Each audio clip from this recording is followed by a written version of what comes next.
All right, everybody. Welcome to this episode of the Beyond the Baller podcast. Today we have Kyra Carusa. Welcome, Kyra. Hey guys, thank you so much for having me on. I'm excited to chat with you today. All right. So today we're going to talk a little bit about Kyra's playing career and ask her some important and fun questions and just dive deep into everything that she has done professionally and, growing up as a soccer player. So to start, Kyra is from San Diego. She played with San Diego Surf growing up. That was her club. And went on to play at Del Norte High School. Is that how you say it, Del Norte? Yeah, Del Norte Nighthawks. Oh, nice. And then from there, she went on to play at Stanford University. So if you don't know Stanford, I mean, that is just one of the best Division I college soccer programs. So very impressive. She appeared in 69 games and started in 68 of those games, scoring 25 goals and tallied 21 assists. In her 2017 season, she scored 15 goals, including the opening goal in Stanford's 3-2 victory over UCLA in the College Cup final. So that's the NCAA Division I national championship. That is so amazing. I actually didn't know that. So when I read that, I was like, let's go, Kyra. You're like, yo. I was like, that's my girl. Yeah, and then she did her grad student year at Georgetown University and played 25 games and started in all 25, scoring 10 goals and tallied 12 assists. So very impressive that you could go from one program, make a huge impact there, and then switch really quick and make another huge impact on another program. That's so cool. And then from there, she was drafted to Sky Blue FC, which is now Gotham FC. She was the 19th pick overall. From there, she went on to play overseas, actually. I do not know how to pronounce this French club's name, so you might have to help me with that. I got it. It's Le Havre. Yeah. Le okay, that's how to say it. I know, I was texting Cheyenne out because Cheyenne can speak some French. I was like, do you know how to pronounce it? Yes. That's a stretch. Yeah. That's a stretch. Yeah. I wouldn't say that, but I did live there. So I was like, don't say the R-E. Just I know. I know. But then I always go Le Havre and then I go Le Havre. And Yeah. people are like, oh, yeah, of course I know that. Like, yeah, exactly. Oh my gosh. Okay, so she played there in 2019. She scored 4 goals in 3 appearances and then went on to play in the Danish top league, which is where I met Kyra. So she played for Hobbeker, which she had 57 appearances. She was the captain of the team. She scored 30 goals and tallied 13 assists, helped lead the club to back-to-back Danish championships, multiple Champions League appearances with Hobbeker as well, against world-class clubs such as Barcelona, Arsenal, TSG Hoffenheim, Juventus. Really impressive. And then from there went on to play in the women's.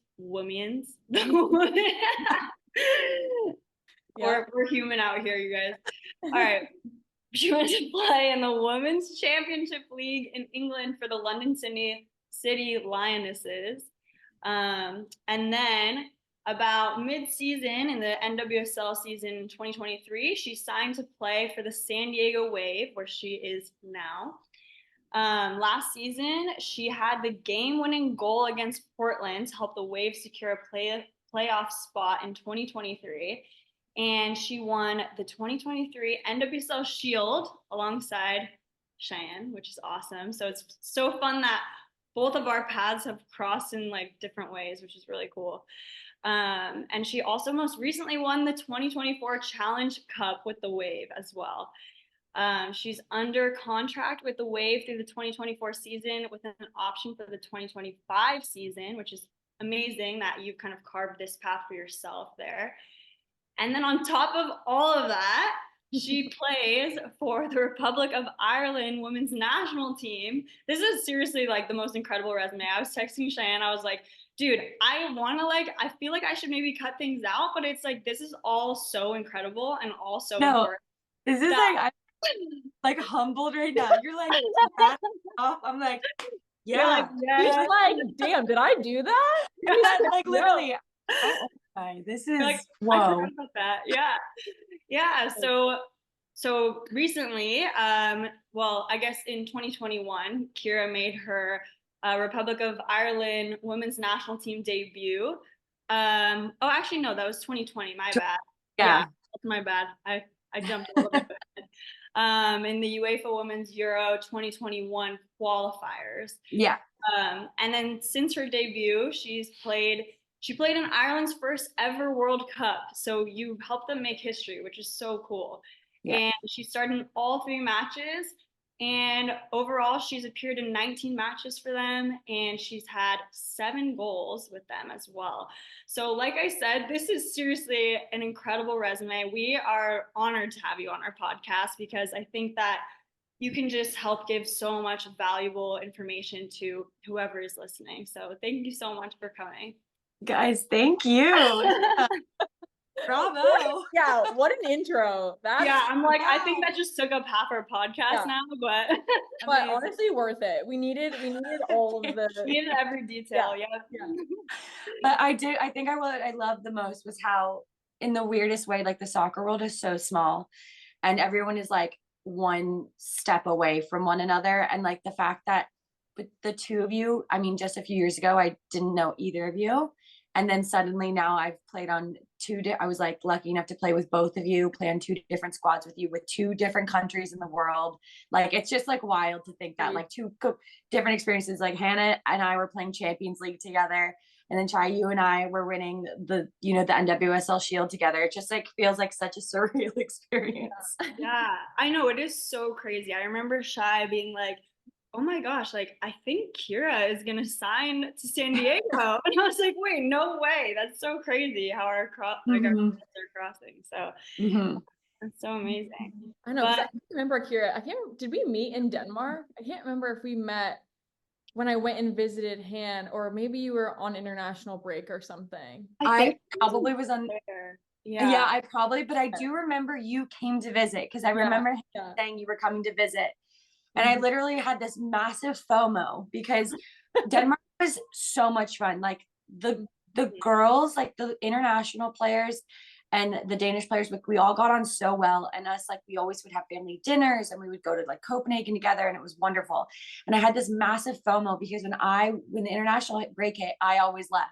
And people had friends and family come. They went like traveling to Barcelona and all these other cities. And I remember Hannah was saying that you were coming to visit, and I literally was sitting there and I was like, I literally miss everybody like, that much. But literally, we would have met if I hadn't have left for that international break. We would have met. We were doing some cool, important stuff. Fair enough. Yes. Yeah. It was also traveling, I guess. So. Yeah. So you weren't really missing out on that. You were all exactly cool things. Oh my gosh. All right. Well, Shai, do you want to ask the first question for Kyra? Yeah, well, I just honestly kind of want to hear, obviously we just had that great intro of all of like the big like details and stats and stuff, but I kind of want to hear just from like your perspective, how like your soccer journey has been from obviously being from San Diego, from California, going to Stanford, maybe that transition to Georgetown, how it was like moving to the East Coast, you went and lived abroad for years, like living in different cultures and people speaking different languages around you, obviously playing for Ireland, like just kind of hearing about it in your words, what this whole soccer experience has been like.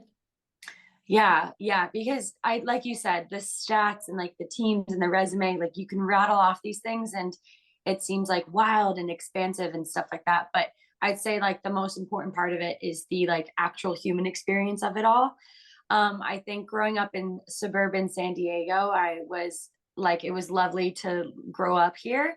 And I had like a lot of opportunity and between surf and like where I went to school and stuff like that. But ultimately I always was like, I want to leave. Like, I want to get out of here. I'm like, let's blow this joint kind of a thing. And like, and I always knew I wanted to stay on the West Coast though. I think that when I was younger, I was like terrified of going to the East Coast. I had like we played like one tournament in New Jersey, and I was like, it was cold, and I was like, yeah, I'm not doing this. Thank you.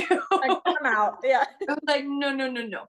So yeah, was fortunate enough to commit to Stanford. But I mean, even at the time when I was committing to Stanford, it was a really difficult decision. I remember I had a lot of school, like, you know, a lot of schools on the table. There were a few I was looking at. And Stanford is actually one of the schools that I was in a position where I wasn't going to be afforded a full ride scholarship to. And it was a really difficult decision for me because I was thinking, you know, with my family and like I have a lot of siblings, and also like I have all these other opportunities on the table where like I can have my school paid for. And I remember I was in the car with my dad after a training. I was maybe like 15 or 14 years old. And he was saying to me, he was like, Kyra, like everything else aside, if you couldn't play, like where would you want to be? Like the playing is great and it's important stuff, but like where do you truly want to be? Because that's the more important thing. This is something you're doing for 4 years. This is your school. This is your life. Like it goes even beyond the sport. And I remember that was a really like hard thing for me to understand, but I was so happy I went with Stanford because unfortunately I did tear my ACL a month before I reported into school, and I couldn't play for a whole year. So I immediately was thrown into a situation in which I lost the thing that I loved the most and the thing that I thought was like my life. And I was like at this school not being able to do that. And so that was kind of wild. And I'm so grateful and fortunate that I was at Stanford, and because of all of the people I met in the sport, outside the sport. Like these are some people. I'm going to one of my best friends who I met in my freshman dorm. She's getting married in May, and I'm literally in her wedding, which is like wild. It's just there's so many different things. I look back now and I think, wow, like I really like that advice it meant so much to me. But and then for my grad school year, I was like, you know what, like if I'm going to do something for 1 year, let's just do something so different. And so I went to Georgetown in DC. And I remember I visited on an official visit. And the minute I visited on an official visit, it felt like when I visited Stanford, like I knew right away. I knew instantly. I was like, I remember meeting the team and being like, you guys, I'm not even committed here yet, but we're going to we're going to win a national championship. Like I just knew it, you know, like it was just the weirdest feeling. And we made it to the Final Four. I mean, we went for the most successful Georgetown season the program had ever had. We were undefeated all the way until double overtime against UNC. And I just remember like playing in Wake Med in that final game, and UNC had scored, and the game ends, of course, because like golden goal. And I was just standing there and I was like looking around, knowing that that was the end of my college career. But I felt such a feeling of like peace and feeling of like, this was good. Like, I'm so proud. I'm so happy that this is where I ended up.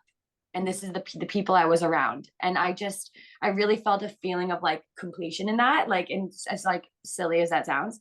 But I also knew I wasn't done playing. So, so I'd say that I knew pretty quickly I wanted to be abroad.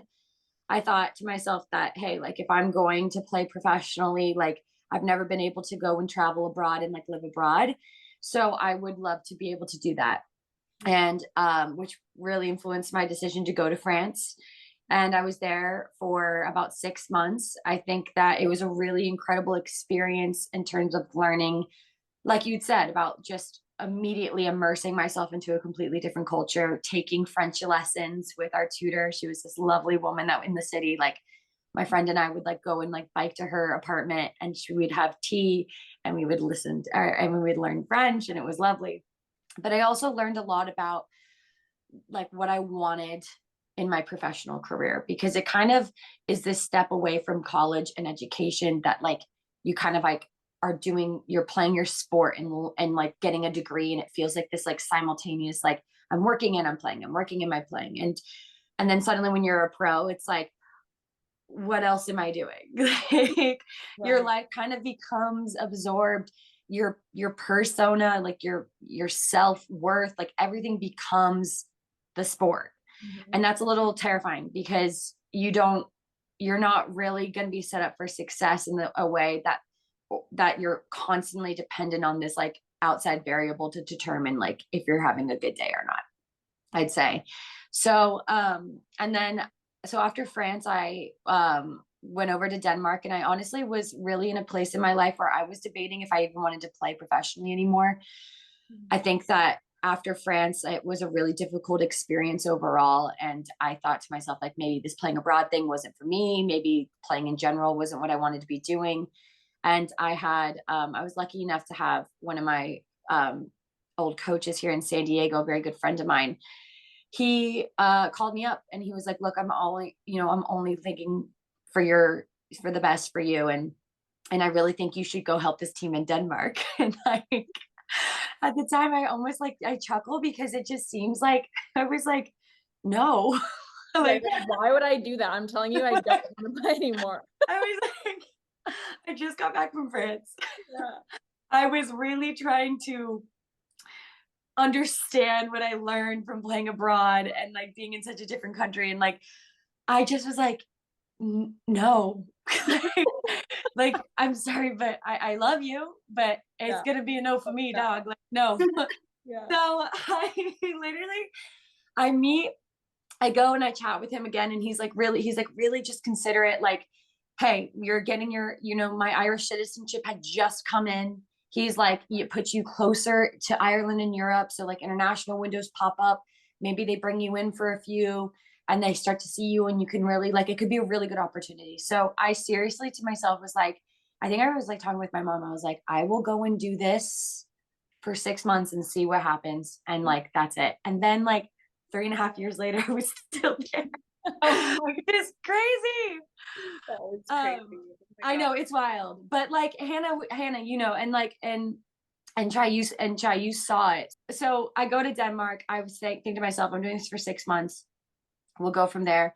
COVID hits. So then I'm literally in Denmark for like a week. I make my debut with the Irish national team within like those like 2 weeks I was abroad, come back, COVID.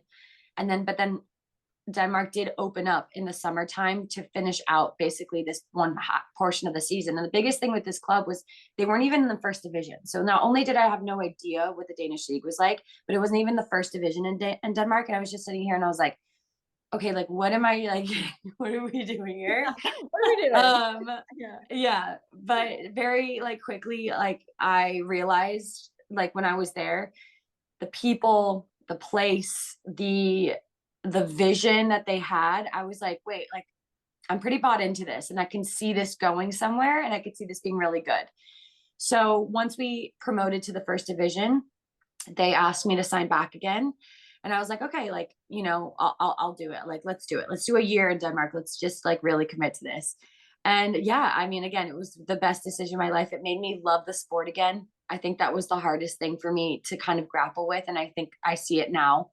I really lost my love for the sport. And when I left college, I didn't really realize what my purpose was in it anymore. And I'm a very purpose kind of like wake up every day, be like, what do we get it? Like, what are we getting out of this kind of a thing, kind of a person. And Denmark really showed me how to love the sport again. And the people I played with, my teammates, I mean, they would come over and make dinner for myself and the Americans some nights when we first got there because they knew we didn't know anybody. They lent us their bikes. They picked us up in their cars.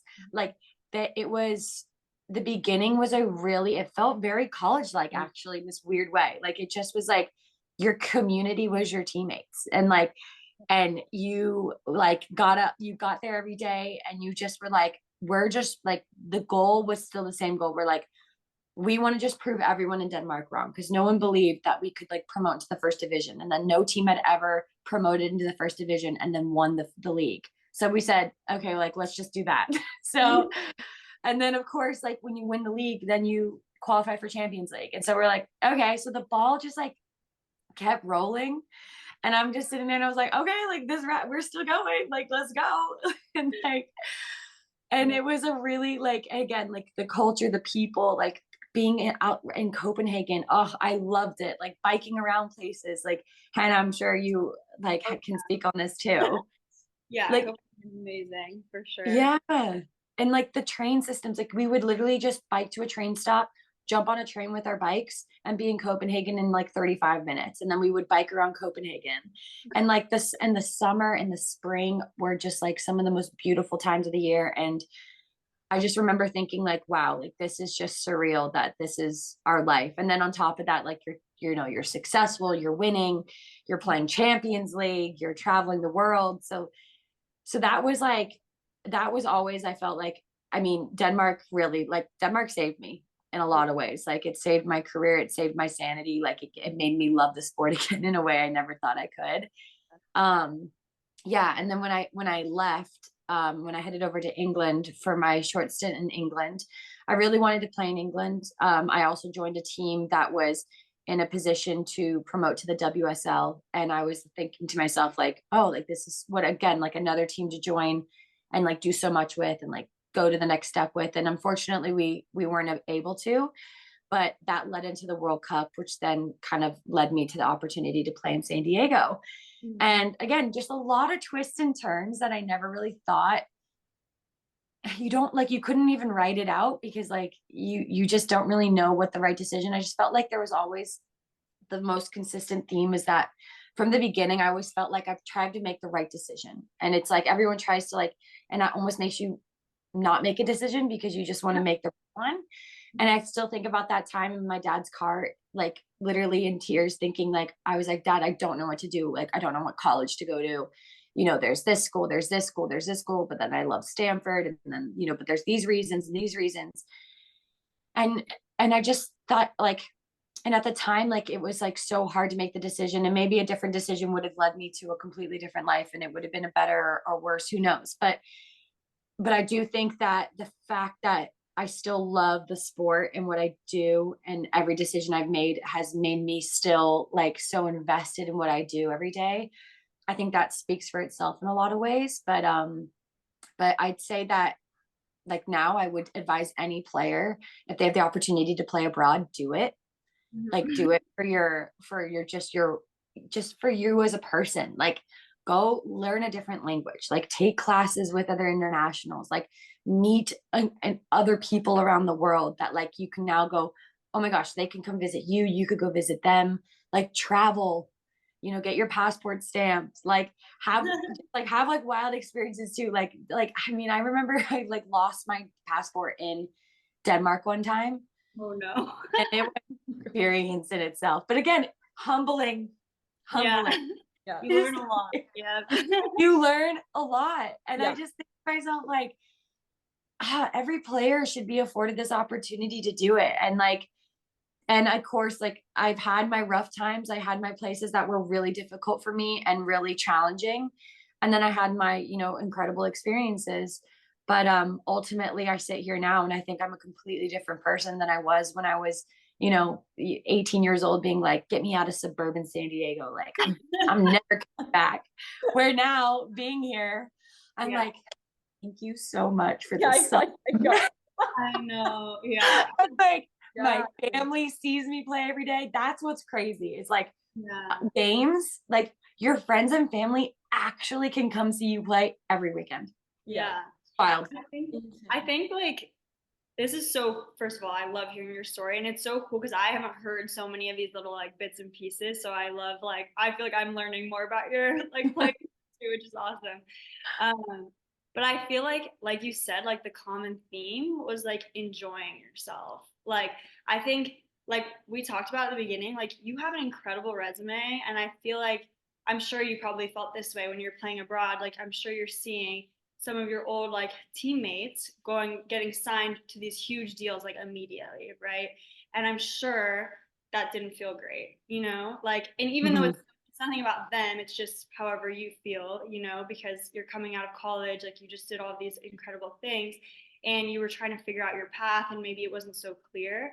But I feel like the fact that you kept enjoying yourself and pursuing things that made you feel good and made you enjoy the sport is why you're sitting in San Diego right now. You know what I mean? Like, I feel like that's what your path was kind of supposed to be, was just finding out like maybe more about yourself and traveling and having all these experiences And ultimately that made you love soccer so much that now you're traveling the world and doing more with it. So I totally agree with you. I feel like every player needs to, obviously we all want to make the right choice for ourselves. We're like, oh, like if I don't go there, then maybe I won't get there. And we're thinking so hard in the future. But sometimes it's just, where am I going to enjoy playing the most? Like you want to get the most out of your own personal experience. You're the one that has to wake up every day and like do what you do, like nobody else, 100%. you know? So yeah, it's super inspiring, and it's super cool to see that now all of these little twists and turns took you back home. Like that's so amazing. It's trippy. Like I always knew I wanted to be back in the NWSL. Like again, like I wanted to play in England. I wanted to play abroad. I wanted to play in the NWSL. I had no idea when I would do it. I never knew. I remember thinking even a year ago, like leaving for England, and like even like deciding to come to San Diego. I was like, is this the right time? Is this the right choice? Like you're trying to juggle like 100 things in your head, and you're thinking to yourself like, okay, but like you're contract to contract. Like you're seriously sitting there and you're like, okay, if I sign this contract, that's 1 year out. So how old am I then? Or like that's 2 years from. So where does that put me in my life? Like I'm like, do I want to be home? Like, do I not want to be home? Like you're just like in this position where you're like, there's so many variables flying in your head, and you, like you said, you forget that ultimately you're the one living your life day to day.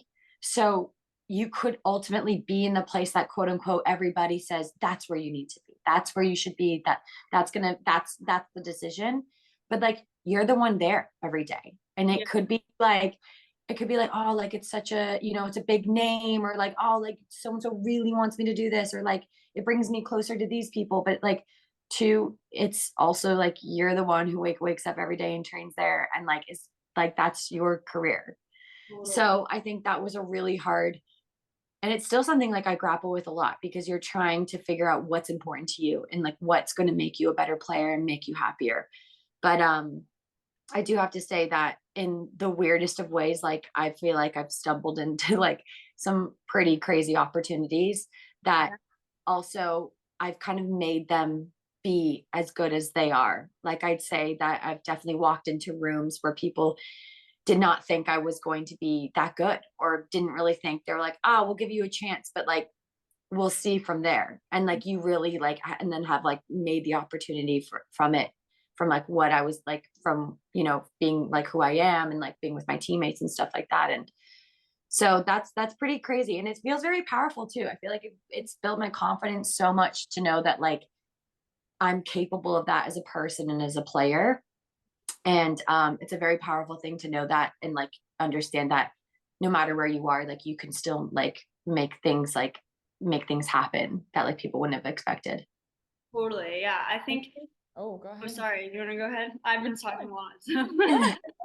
I was gonna say, I think listening to your whole story, like that is another consistent theme throughout every single team that you've been on, right? Like every team that you've been on has been like a different challenge, and you've maybe been in a different role. Like maybe like your role at Georgetown was different than it was at Stanford, and your role at Hobie Kerr was different than it was, or different than it is at the Wave, and the Wave's different than it is at Ireland. And like you're able to adapt in all of these different roles and all these different situations, and create the best situation for yourself.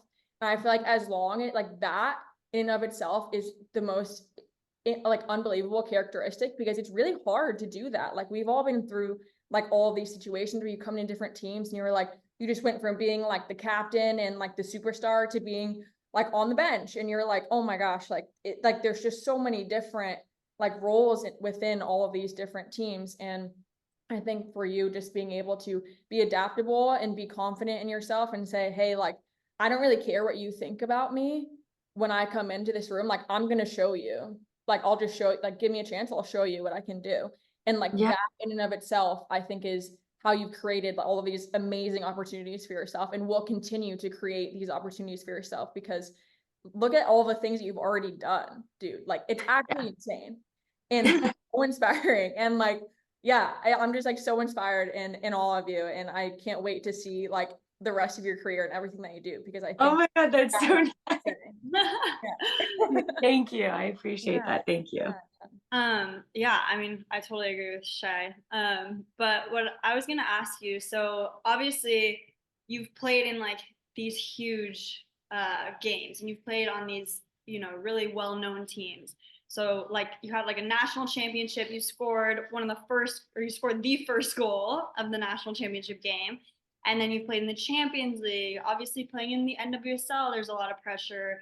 The World Cup, the whole world is watching. So my question to you, because I've seen you show up big in these types of games, and like I think this is important for people listening. Like, how do you deal with the pressure going into these types of games? Like, what are some tips or tricks that you could tell some people like this is like my mindset going into these types of games? Yeah, that's a great question because I think that it is an everyday battle trying to deal with pressure at this level. And I say like battle, but it's an everyday practice of like a habit that you have to continue to like teach yourself and like remind yourself that like that you're going to be good, that you're going to be good, that you're prepared, that you're ready, that you're going to be okay. And yeah, I'd say that like when we played a national championship, I was like, wow, this is going to be the biggest game I've ever played in. When we played against Barcelona in Champions League, I was like, okay, now this is officially going to be the biggest game I ever played in. When we played Australia in the home opener of the World Cup, yeah. I was like, okay, now this is officially the biggest game I played in. I mean, I even remembered like the first time I stepped on the pitch for San Diego for the Wave, and I was like, we played Gotham at home, and I was on for maybe 25 minutes. And I remember thinking to myself, okay, this is now the biggest game I'm ever going to play. Like the feeling will always be there. Like, I think that the biggest thing is that you have to honor that and you have to like reconcile with that feeling of like pressure and that feeling of like, this is a really crucial and important game will always wash over you. And you have to recognize it for what it is and be like, yep, I can understand that. I see that. But then it's a matter of like how you combat that, like what you do with that feeling. How do you deal with it to like use it for your advantage or simply just put it in the background like anything else?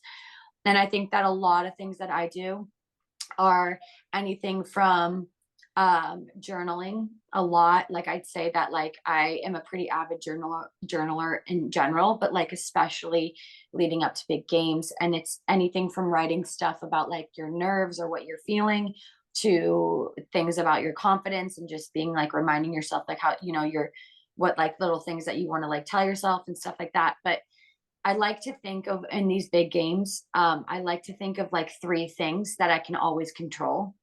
And I just think that like when things feel out of control, when things feel like they're not going your way, because it can happen in a game. And it's a 90-minute game. There are moments that it feels like that. What are like 3 things that you can always control, that you can always come back to, that can always like kind of like put you back in your body and be like, okay, if as long as I can do these 3 things, then like we're chilling. Like we're on our way. We're on our way. So I like to, and they vary sometimes, like depending on the game and like what I'm trying to get out of it or what's working for me at that time. I think a huge thing too was this, and this is such a random story, but like it's perfect for this. So when Hannah and I played together, we were with Hobeker, we played in our first ever Champions League, like group stage matches. And when we got our draw for the group stage, like everyone was like, oh, this tiny team of Denmark, like they're going to do nothing in Champions League. And you know what? Like, honestly, we were like, first time we just won like the league just a few months prior, first ever. We just ever entered Champions League. We drew Barcelona, Arsenal, and Hoffenheim. And we were like, you know what? We might as well just like go out swinging in a big group at this point. Like, let's go. Like, you know what? It is what it is. Maybe we surprise everybody. And we played our first ever Champions League game away with Hoffenheim. And it's this team in Germany, and they're very, very good. But in our group, we thought, okay, if we're going to win points off someone, we're probably good. We could do it against Hoffenheim. Like, this is a team we could do it against. So we lost 5-0 in that game. And I remember it being it was like the first time ever in my career in Denmark as a captain. I was like speechless. I was like, I don't even know what to say to like even like help anybody. I can't even help myself right now. Like I was like, I feel like I'm suffocating and everyone else is suffocating. And not only that, but that was our first game of a multitude of games for Champions League against even better opponents, like quote unquote, like higher ranked opponents. So you're just thinking, okay, if this is our first game, like this is gonna be really, really hard. So our second game was against Barcelona at home. And we were going into the game.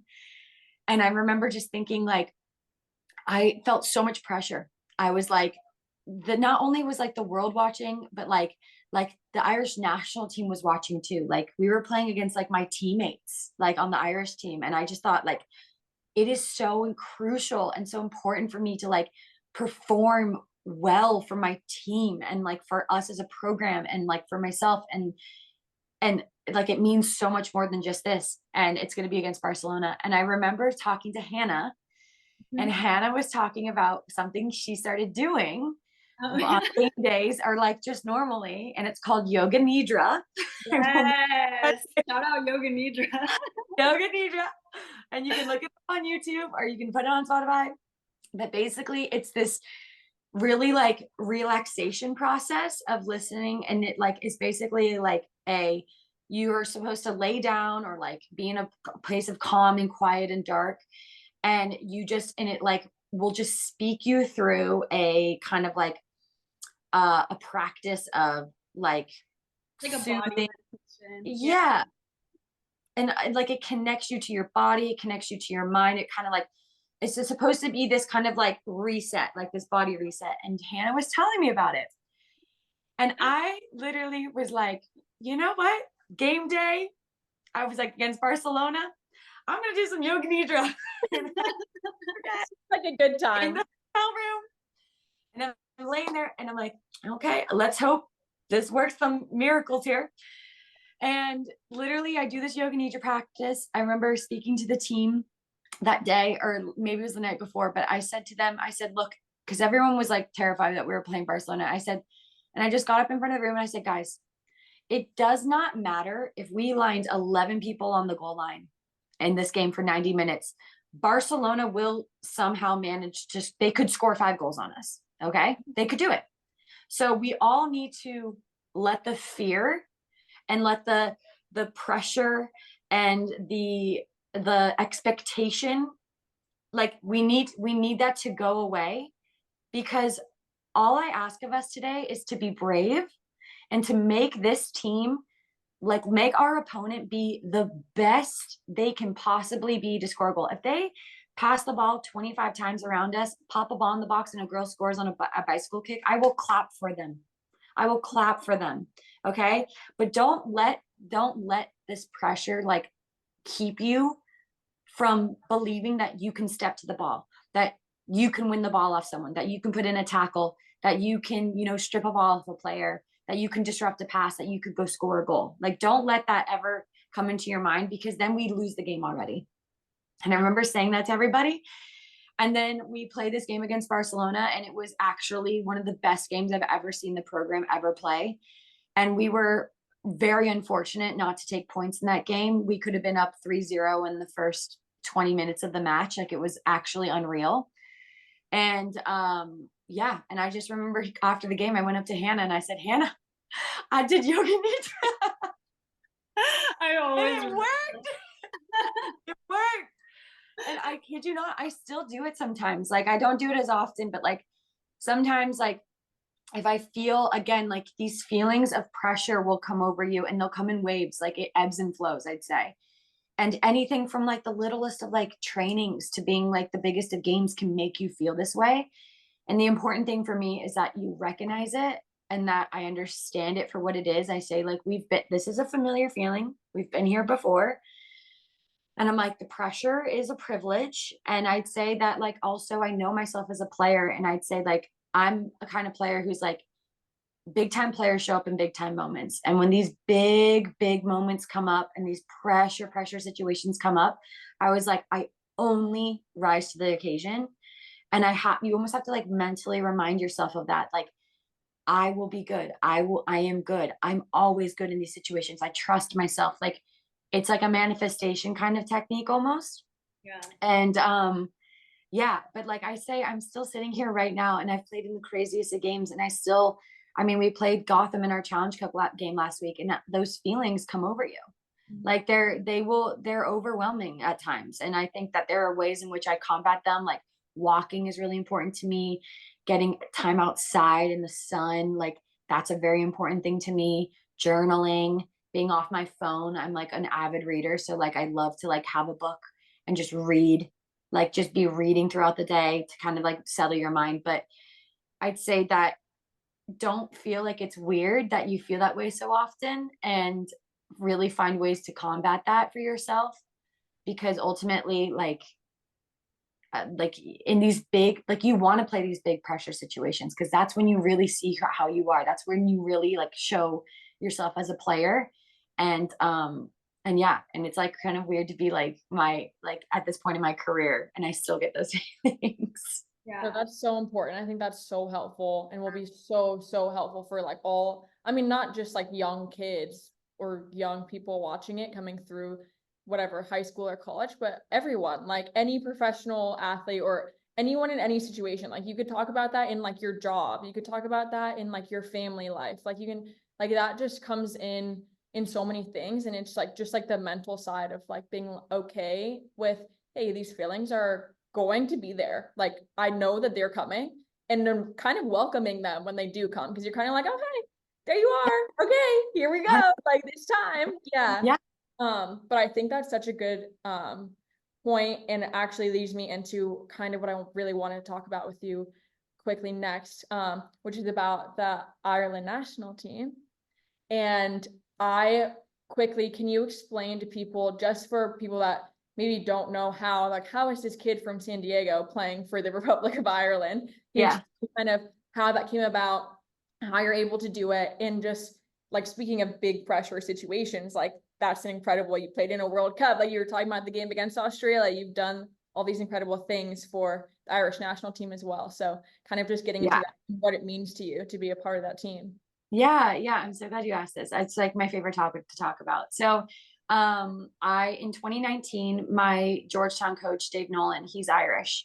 And when I played for Georgetown, he was like, you should really go and consider getting your Irish citizenship, because in Ireland, there's ways in which other countries you can get your citizenship rather than just being born there. And one for Ireland is that you can establish it through your parents and through your grandparents, like lineage. And I thought to him at the time, I was like, oh my gosh, like, that would be the paper. I don't even know where to start. And he was like, just do it for your life, for travel, for playing abroad, he's like, potentially being able to play with the Irish national team. Like that would, what an opportunity. Don't let yourself not have that opportunity. And I was like, and he was so right for that. And I'm thankful all the time for him for that. But so over the course of a year, I collected all of my like information from my mom, from myself, from my grandmother. And I sent in everything and I was able to get my Irish citizenship and then start playing with the Irish national team.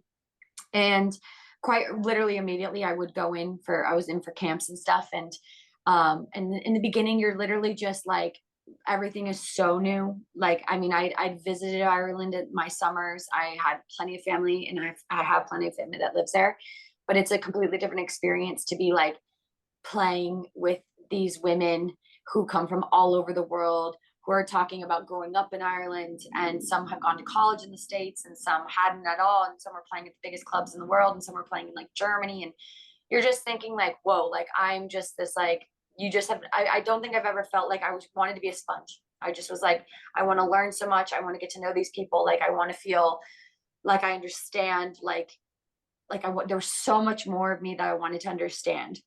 And I think over the course of the years, I became so much more comfortable, and my life, like so much of my life now is lived in Ireland and with so many people in Ireland. And I'm so fortunate for that, because again, like this is like family and friends of mine and even like connection with my papa and my grandy, or my Irish grandparents, that I have never like had like this kind of like intense kind of a relationship with until now. And I've been afforded this opportunity, which makes it even more important and more powerful to me. And but so I very quickly too, like I kind of was trying to get used to like the style of play, where I fit into it, where they, what they needed from me, what I could provide for my teammates and the people around me. And I honestly, for how long I was with the team, I don't think I ever really felt um, like I really knew what the team needed me to be, or what the coach needed me to be, until probably like about like early last year, I'd say. Um, we went to the US and we played the US in some camps in April. I believe it was April, yeah. And I was given a starting position as our forward against the US. And it was literally the first time ever I was really like given such responsibility, and being like, hey, like, again, talk about high pressure situation. They're like, prove to us that, like, we could play with you. You can be what we need you to be for our team. And, and we can, compete against this caliber of teams that we're going to be playing against in the World Cup. And I, again, like, I was fortunate enough that I did really well for us as a team. We performed incredibly well. We were very successful in such a different dynamic way that we hadn't ever been before. And I think that was the most exciting thing, was that I was like, besides the fact that I had so much pride, like that my family was there, and that my grandy was watching on television, and like, that was wild. But like, also the fact that I was like, look, like, this is really such a promising look for us as a team. Like, the Republic of Ireland, like the women's program before me, there were women way before me who put us in a position to have resources and be successful in the way in which we are now.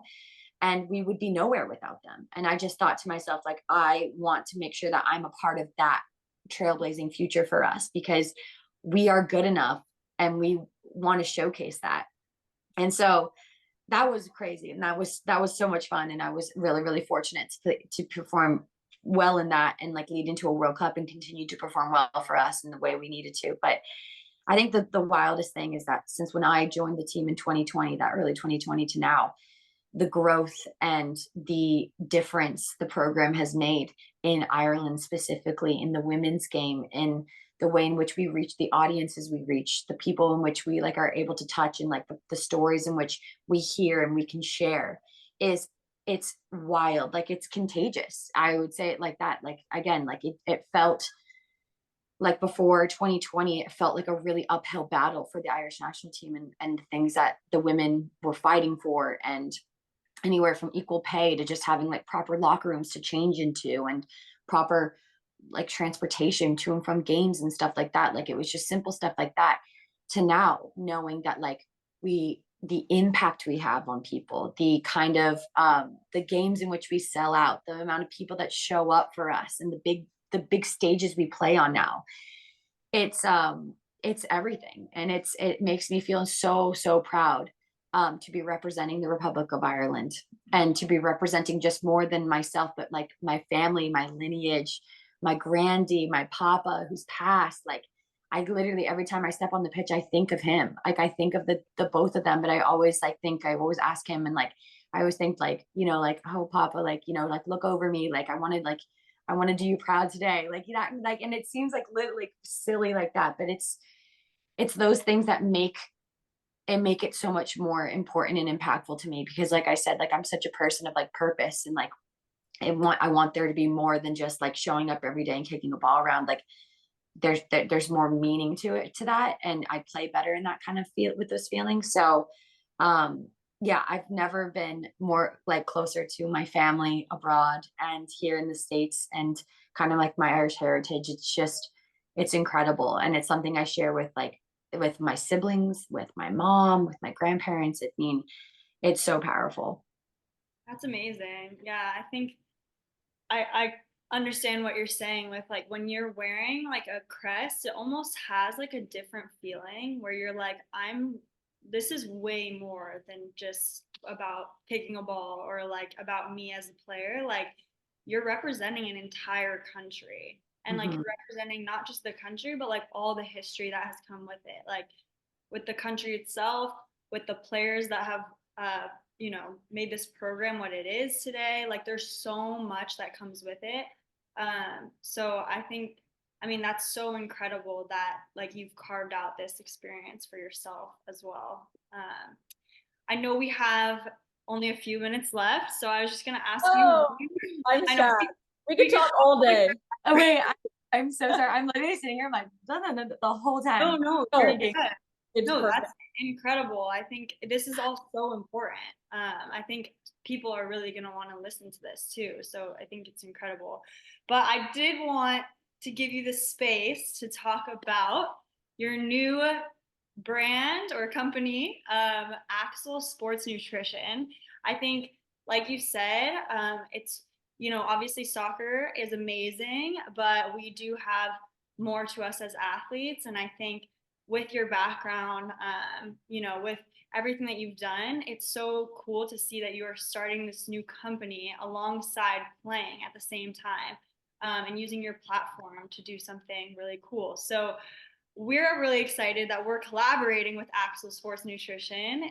We'll give you guys our little discount code at the end here, but yeah, I wanted to give you the space to explain what it is, and like maybe why you started it, what it is, and how people can go and purchase things from your website. Oh my gosh. Okay. Yeah. It's so fun. You're so right. Thank you. And yeah, so it's called Axel Sports Nutrition or Axel Sports. And basically, like you said, having been playing, I felt like I could never work a 9 to 5. I was like, I just could never work at an office environment. Like I feel like there's so much like I want to do and I want to create for like the people around me and for myself. And like, I'm just like I'm like that's kind of what I want to be doing. And so yeah, so my friends in Denmark and we started this company, Axel Sports Nutrition. And the biggest thing about it is that it's a sports supplement company. So basically my biggest qualms or like my biggest issues as an athlete was that you're constantly to like perform at your best. You're doing everything outside of like every day you're like in for training, in for lift, in for video. Like there are so many little things that you do all around your playing that you want to continue. You want to make sure like you're like the most efficient, the best at it, or like you're getting the most out of it. And a huge thing that like I never like understood or really like was given a lot of information about was just about how when you're training at this level, when you do as much as you do, like making sure you're hydrated, making sure that you're fueled properly, making sure that you're taking care of your body, like with your sleep and internally, so that like when you perform and you're doing everything at this like high level, that you're getting the most out of it. So, and I think a huge thing for that was like, I just remember being in tournaments when I was like at surf and I'm like 18 or something, and you're at this tournament and you're literally playing a game at 8:30, you're playing a game at 2 o'clock, and then you could potentially be playing a game at 6, or up the next morning, play another game at 8. And like literally you ate like a piece of toast before your game at 8:30. You had like half a Subway sandwich in the middle of the day.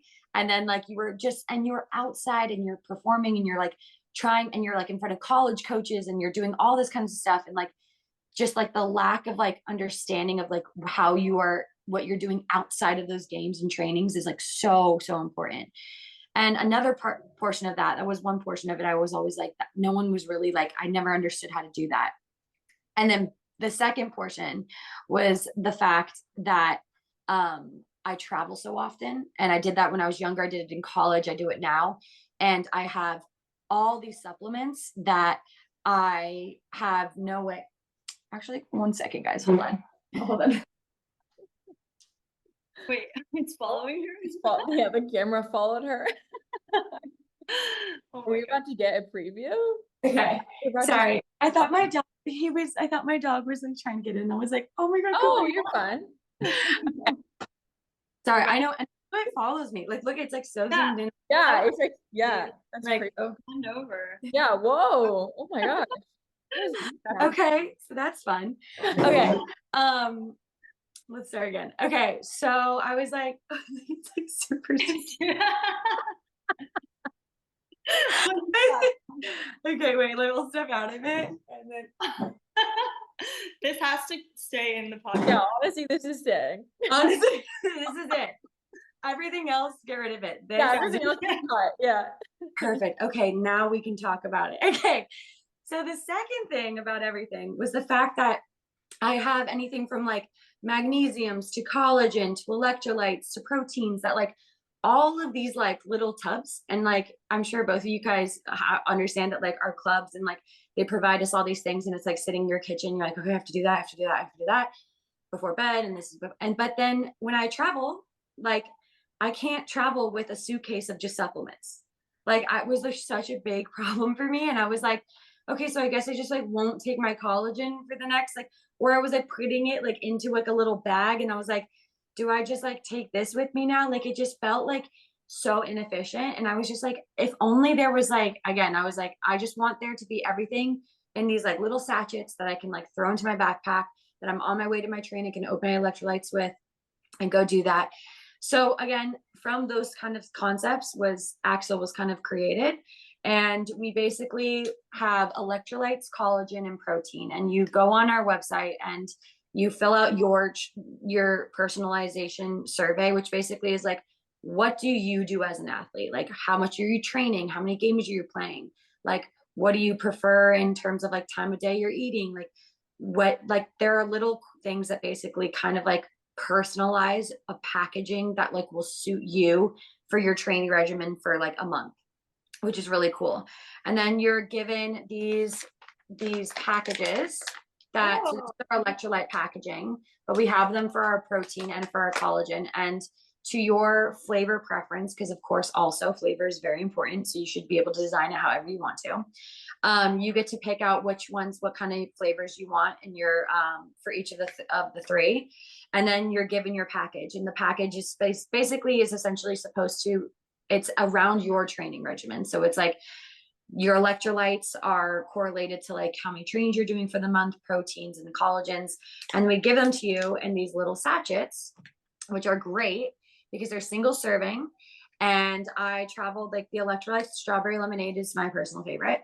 And I travel with these all the time. Like I throw them in my backpack when I go to Ireland. I take them on the plane, and then literally you throw it into a shaker bottle post training in the car, wherever you want to do, shake it up and drink it around your training regimen. And it's really, really convenient in the sense of like, it's tailored to you. The flavors are what you want it to be. And the more important thing is that it kind of like teaches you this like this mindset and mentality, like this professional mindset. Because again, like they talk to us all the time. The things you do outside of your sport is like everything. Your sleep, where you're putting your body, how much you're drinking water, how much like your well-being, like that, those little things like add up to so much more. And I think that it kind of was late for me in my career where I really understood the importance of like routine and regimen and like those kind of things outside of just like I train, I lift, I play a game, I train, I lift, I play a game. But yeah, so I was just like, you know what? And as an athlete at playing and performing at so many different levels as I have, having been in the club soccer environment, having done the college, having done professional, having done international, I was like, I think that like I would be the first person that would be like able to talk on this and to like understand the importance of it, and knowing like what you like things that like taste good. I mean, that the huge thing for me with the electrolytes is that it's there are no sugars in it, and I think that's huge because I typically don't take a lot of the electrolyte supplements because I find that the sugars almost like hurt, like they almost are like not good for me, or like they just make my stomach feel terrible. And these I'm obsessed with, and I love that. And I think that every athlete kind of has their niche, like what they want and what they like, but to have something that's like tailored to you, that's on the go, as easy as it is, I was like, those are like the barrier of entry just needs to be so low, because you need to like, you have to do it every day. Like if you're going to be playing at that level, if you're going to get everything you can out of it, you have to be. So yeah, so we launched that just like what, like a month or so, a month and a half ago, and it's going really well, which is exciting. And partnering with guys like people like you guys who also have created your own brands and who are also like me and what you've done, I think it's so important because being able to connect with the like people of my friends in the soccer community is like everything I want to be doing, because you are the people who use this just like me, and I think that's super important. But yeah, so Excel Sports Nutrition, you should check out our Instagram. It's Excel Sports Nutrition, just as it's written or as it said. And yeah, and you can check out our website. And of course, we have discount codes here with Beyond the Baller, which is sick. And you can, get on it for a month, see how you like it and go from there. But it's really cool. It's really exciting though, So cool. doing things outside soccer. We love a business girly. We love it. We love it. Yes. Yeah. And so you can use our code BTB10 to get 10% off Axel Sports Nutrition.